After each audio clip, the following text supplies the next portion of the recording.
Hey everybody, happy Memorial Day weekend. I hope you're having a great time with family. I hope you're remembering why we have this weekend. It's not just for barbecues. It's to honestly give thanks for those who gave all. And gosh, I'm gonna tear up while I'm even just talking about this. Don't you dare cut this video. Anyway, because my buddy Matt's sitting right there behind you, and I love you, brother. I just wanted to make this video because we've had a little hiccup with getting the production done, and it's really because I have paralysis from analysis. It's the engineering side of me. And we've shipped out quite a few of these things. They're amazing. This is the greatest heat exchanger for a ZL1 platform or a CT5 if you have one. But in building these, I think there needs to be some design changes.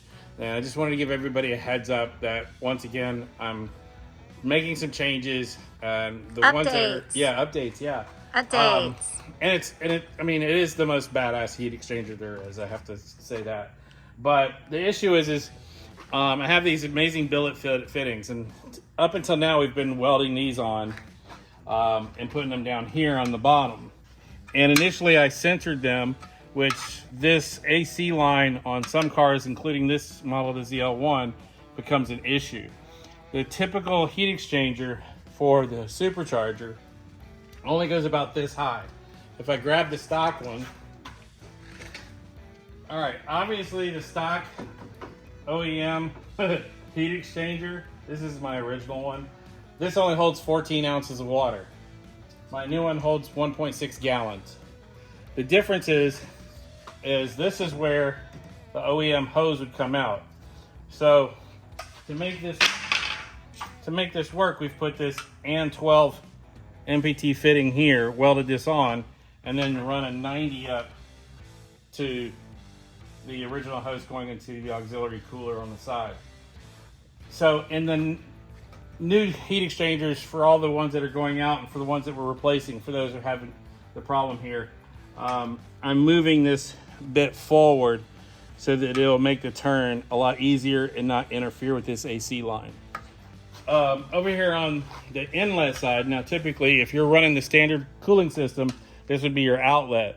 I highly suggest that you don't use this without going to the reverse flow because this is just such a massive heat exchanger. So every inlet here is 3/4 inlet, so we're just doing a full flow 3/4 inlet instead of doing the AN 12. If you want the AN 12, it's just going to be a $20 upcharge. So we can put AN 12 on both sides, or we could just put the 3/4 inch inlets. That being said, let me go over with some other new updates. Because our oil cooler and the transmission cooler are no longer running through the engine cooling system, we no longer need to have the heat exchanger for the transmission to run flat. This is a bar and plate, holds 4 times the amount of ATF as the factory unit does. And when you're looking at the factory unit in comparison, we're talking about this little skinny aluminum thing that's garbage. And this is a massively robust compared to this, which gets every bit of gravel. It has 4 times the amount of cooling that this single piece of shit does. And well, that's about all it's worth. Because now we have the oil cooler not connected to the engine's cooling system. The transmission is no longer connected to the engine's cooling system. There's no need to run the auxiliary heat exchanger for the engine. So what we've done is repurpose this, and we've built this new heat exchanger here, and it has a 8 AN fitting on the top. And so what we're going to do is we have a new fitting that we've had made that connects to the original transmission line, and it's going to go from here directly into this heat exchanger, from this heat exchanger back to the ELSD, and then back to the transmission. So no longer do I have to run my lines all the way around here. I can come straight out of this and go right back into the existing steel lines that go back to the car. And now the real benefit is I no longer have airflow going under the car. I don't have to have that drop down lower closeout panel for the splitter. So now I can put a complete flat floor for the splitter on the front of the car. That's a game changer on a ZL1 if you're a road racer, because now you can get a really good splitter and no airflow. That also means that 100% of the airflow is going through your heat exchangers and used for cooling. Pretty exciting. Now what do we have going on? Well, what I've got going on here is, because we have our new expansion bottle, expansion tank, I'm having to create lines and hoses that 90% of our customers are still using this crossover. I use this R&M-10 individual port setup, but the problem is the design of it. As you can see here, there's fasteners on either side of this fitting up here that holds it squarely to the supercharger. On the driver's side though, it doesn't. And what ends up happening, and if you'll zoom in over here, if you're tall enough you can reach it, this whole front part of this fitting has no clamping force onto the supercharger. It's really a piss poor design. I mean, if they would bore a hole here, but then that would mean that you'd have to bore a hole in your supercharger to tap it into. So there's really nothing that holds this, and under, you know, an endurance of 20 minutes, 30 minutes, without trying to strip these threads out by clamping down on this front part's leaking. And it doesn't matter how you tighten it, because these fittings, when you put two 10A and 10 fittings here, they hit each other. So one has to clock forward. You can't have them parallel.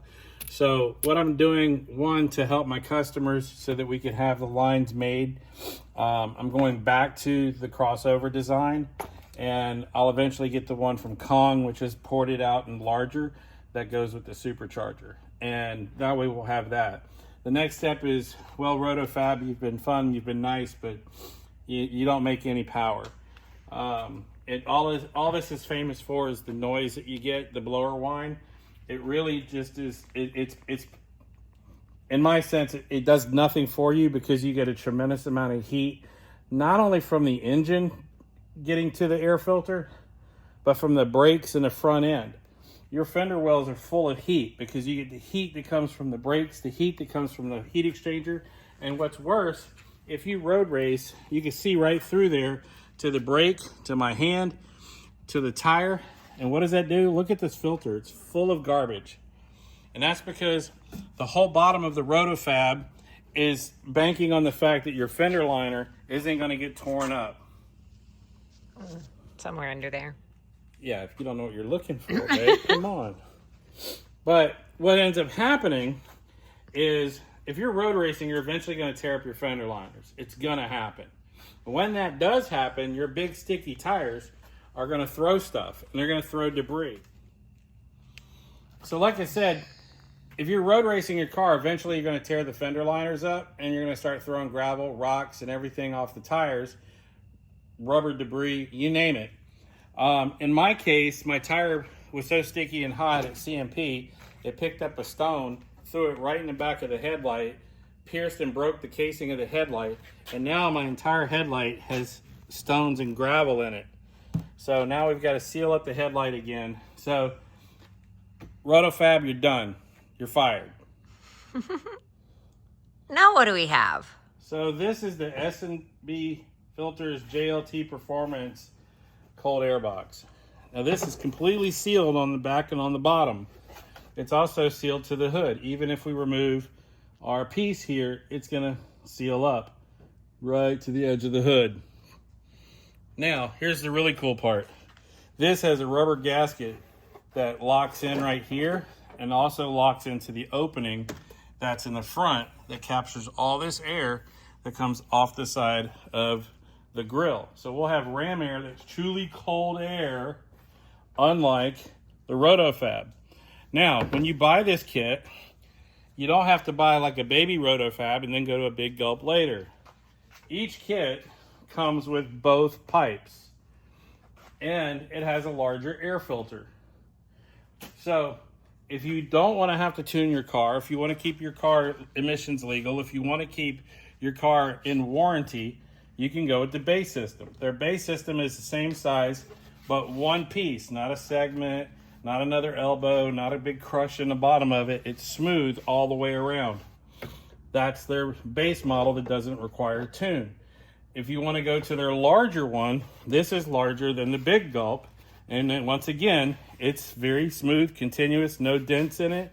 And they have 6 different adapters that go from this large opening to your throttle body, no matter which throttle body you're using. They have one, and it's included in the kit for the same price of, I think, $450. So this is the system we're going to. This will keep the gravel and the rocks from going into my air box. This will give cold air, real cold air, because you've never seen somebody advertising a cold air kit and do it with the hood closed on a dyno. The day I see that, I'm throwing a pizza party here at the shop. So look, the whole thing is, I'm racing my car to develop the parts, to show you what works, improving what works, and I'm spending the money all along the way so you guys don't have to. There's a lot of people out there in their drag race mentality. I'm not drag racing my car, I'm road racing this car. So if you want the information based on real world results, let me know.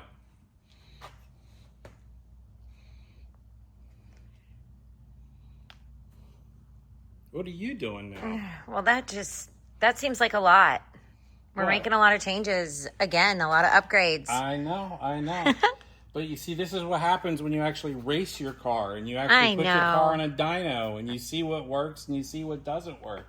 I mean, there's people all over the internet that will steal ideas, take parts, just share stuff, and they don't have any actual experience with racing their car.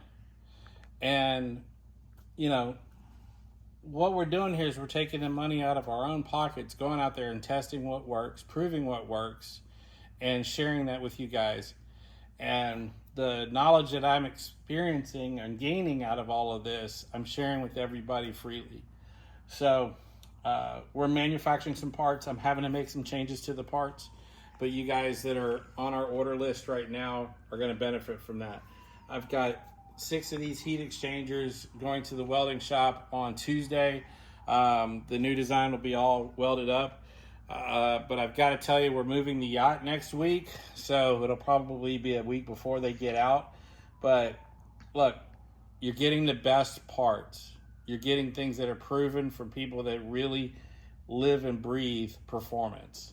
To me, it's not about the bottom dollar here. It's about the satisfaction that people have when they take their car out on the track and they call me and they go, dude, it was amazing.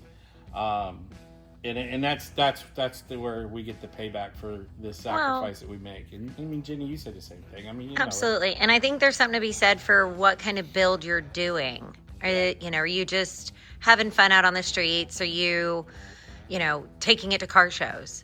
Or are you actually going and doing track events? Are you doing racing events? Yeah. And to that effect, is it drag racing? Is it road racing? Is it drifting? Whatever it is that you're doing out there, the builds are all different. And so what is it that you're doing with it? What's your goal? In the tuning and stuff, then making the car get there. I had an hour conversation with somebody today, and he's trying to find a tuner that doesn't focus on drag racing. And like I've told people, you go with the big massive throttle bodies, now you've created this switch in throttle response, and you can't really dumb that out. It's either wide open throttle or nothing for some of these systems. And if you can't get the scaling right because you got a big massive air intake that doesn't scale the pounds of airflow that are going through it properly, and that's one of the things that the bank side dash shares with you, is how much air, and it's measured in pounds, is going into the engine and making the proper calculations. So if you're trying to do this fake scaling and modifiers and everything for this overly big intake, when we made 697 horsepower through a paper air filter in a stock air box on Project Shocker. We've made nearly 800 horsepower with this RotoFab, sucking hot air into it and then converting that through the supercharger through the benefits of our cooling system. I'm excited about the JLT system. I'm excited about what we're doing. I'm excited about going racing this summer with the car in the absolutely crazy heat of Texas. And I'm looking forward to meeting everybody at some of the Camaro events and some of the other racetrack events. So if you've got questions, feel free to give me a call. I share my information with those of you who are customers and whatnot. If you've got questions, give us a call, send us an email, and let's do some business and let's have some fun racing. Yeah. We got Starlink on the yacht, so Yeah, we'll be in touch. We'll be in touch. Y'all reach out. But be sure that this weekend you keep your loved ones in mind, and you keep those who are keeping our freedom in mind, because again, they're sacrificing everything just for our sake of being able to make this video. Have a blessed day. Happy Memorial Day.